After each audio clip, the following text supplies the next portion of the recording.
ഞങ്ങൾ നേരെ സ്റ്റേഷനിൽ നിന്ന് ഇറങ്ങിയിട്ട് സ്ട്രോബെറി ഫാമിലേക്കാണ് പോകുന്നത്. അപ്പോഴാണ് ഈ വഴി സൈഡിൽ ഇതേപോലുള്ള കുറച്ച് ആൾക്കാരെ കണ്ടത്.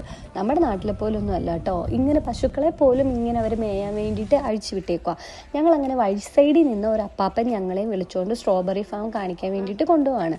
എനിക്ക് തോന്നുന്നു ഇങ്ങനെ കൊണ്ട് കാണിച്ചു കൊടുക്കുന്നതിന് അപ്പാപ്പന് ചെറിയ കമ്മീഷനൊക്കെ കിട്ടുമെന്ന് തോന്നുന്നു. പിന്നെ ഞങ്ങളും തിരിച്ചു പോകുന്നപ്പോൾ പൈസ കൊടുത്തിരുന്നു കേട്ടോ. അങ്ങനെ ഞങ്ങളിതാ സ്ട്രോബെറി ഫാമിൽ എത്തിയിട്ടുണ്ട്. ഇവിടെ വന്നു കഴിഞ്ഞപ്പോഴാണ് ഒരു കാര്യം മനസ്സിലായത്. ഇന്നലെയും മിനിഞ്ഞാന്നൊക്കെ ആയിട്ട് ഇവിടെ നല്ല തിരക്കായിരുന്നു എന്ന് ഇവർ പറയുന്നുണ്ടായിരുന്നു. അപ്പോഴാണെന്ന് തോന്നുന്നു മിക്കവരും ഇവിടുന്ന് സ്ട്രോബെറിയൊക്കെ വാങ്ങി പറിച്ചുകൊണ്ട് പോയിട്ടുണ്ടായിരുന്നു. പിന്നെ ഞങ്ങൾ ചെന്നപ്പോഴത്തേനും കാണാൻ പാകത്തിന് അവിടെ ഇവിടെയൊക്കെ ആയിട്ട് കുറച്ച് സ്ട്രോബെറികളുണ്ടായിരുന്നു. പഴുത്തതും പിന്നെ പഴുത്ത് വരുന്നതും മുട്ടിട്ട് നിൽക്കുന്നതും ഒക്കെ ആയിട്ട് മൊത്തത്തോടെ ഒരു മഴമയമാണ് കേട്ടോ. ഇന്ന് ഇവിടെ വന്നപ്പോഴും നന്നായിട്ട് മഴ ചാറുന്നുണ്ടായിരുന്നു. മൂന്നാറിൻ്റെ അടുത്ത് തന്നെ സ്ഥിതി ചെയ്യുന്ന ഈ വട്ടവട എന്ന ഹിൽ സ്റ്റേഷൻ ഏറ്റവും കൂടുതൽ ഫേമസ് ആയിട്ടുള്ളത് ഇതിൻ്റെ കാലാവസ്ഥ കൊണ്ട് തന്നെയാണ് കേട്ടോ. അപ്പം അങ്ങനെ ഒരു കാലാവസ്ഥ ഉള്ളത് കൊണ്ട് തന്നെയാണ് നമുക്ക് ഇത്രയധികം കൃഷികൾ ഇവിടെ ചെയ്യാനും അത് പച്ചപിടിച്ച് ഇതേപോലെ നല്ല രീതിയിൽ മുമ്പോട്ട് കൊണ്ടുപോകാനായിട്ടും ഇവിടുത്തെ ആൾക്കാർക്കൊക്കെ പറ്റുന്നത്. പിന്നെ ഇതൊക്കെ തന്നെയാണ് ഇവരുടെയൊക്കെ ഒരു വലിയൊരു ജീവിതമാർഗ്ഗം എന്ന് പറയുന്നത്.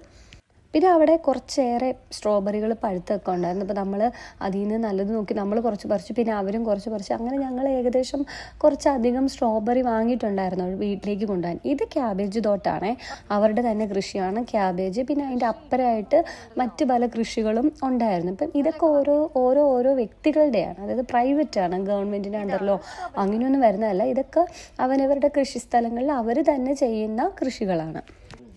അങ്ങനെ അത് കണ്ടു കഴിഞ്ഞിട്ട് ഞങ്ങൾ അവിടെ നിന്ന് നേരെ പോയി. ഇനി നമ്മൾ തിരിച്ച് വീട്ടിലേക്ക് പോകുന്ന വഴിക്ക് എന്തൊക്കെയാണോ കാണാനുള്ളത് അതൊക്കെ കയറി കണ്ട് അങ്ങനെ പോകാനാണ് നമ്മുടെ മൈൻഡിലുള്ളത് കേട്ടോ. നമ്മുടെ ആ തിരക്കിൽ നിന്നൊക്കെ മാറിയിട്ട് ഇങ്ങനെ ഈ പീസ്ഫുൾ സെറ്റപ്പ് കിട്ടാൻ വേണ്ടിയിട്ടാണല്ലോ നമ്മൾ ഇങ്ങോട്ടൊക്കെ വരുന്നത്, ഇങ്ങനെയുള്ള സ്ഥലങ്ങളിലേക്കൊക്കെ വരുന്നത്. അപ്പോൾ ഞാൻ ചിന്തിക്കുകയായിരുന്നു, ഇവിടെയുള്ള ആളുകളുടെയൊക്കെ ഒരു ഭാഗ്യമേ, ഡെയിലി അവർക്ക് ഈ ലൈഫ് നല്ല രീതിയിൽ എൻജോയ് ചെയ്ത് കൊണ്ടുപോകാൻ വേണ്ടിയിട്ട് പറ്റും.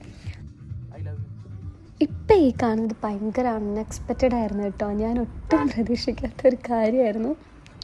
സത്യത്തിൽ ഈ വട്ടവടയിൽ വന്നു കഴിഞ്ഞാൽ പ്രകൃതി ഭംഗി ആസ്വദിക്കാം, ഇവരുടെ ഫാമിങ് കാണാം, അതേപോലെ ഇവരുടെ ഇതായിട്ടുള്ള ഫുഡുകൾ നമുക്ക് എക്സ്പീരിയൻസ് ചെയ്യാം, അവരുടെ കുറച്ച് ആചാരങ്ങൾ കാണാം.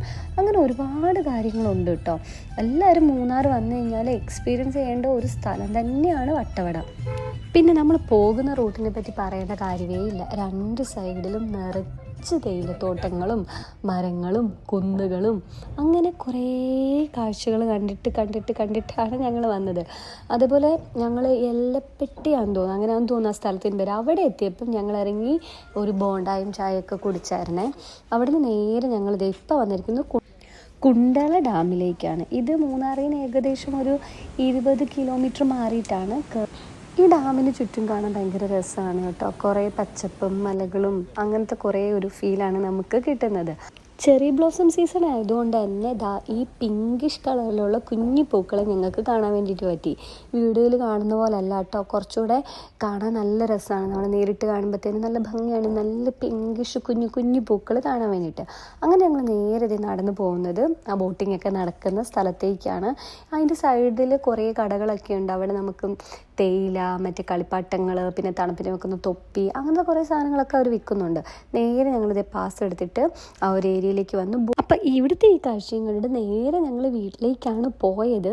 ഇതിൻ്റെ ബാക്കി വീഡിയോസ് എടുക്കാൻ എനിക്ക് പറ്റില്ല, കാരണം വേറൊന്നും കൊണ്ടല്ല, എനിക്ക് പനിയും കൂടി പിന്നെ വോമിറ്റിങ്ങും കൂടുതലായിരുന്നുകൊണ്ട് ബാക്കിയൊന്നും കാണാൻ പറ്റിയിട്ടില്ല. അപ്പോൾ ബൈ.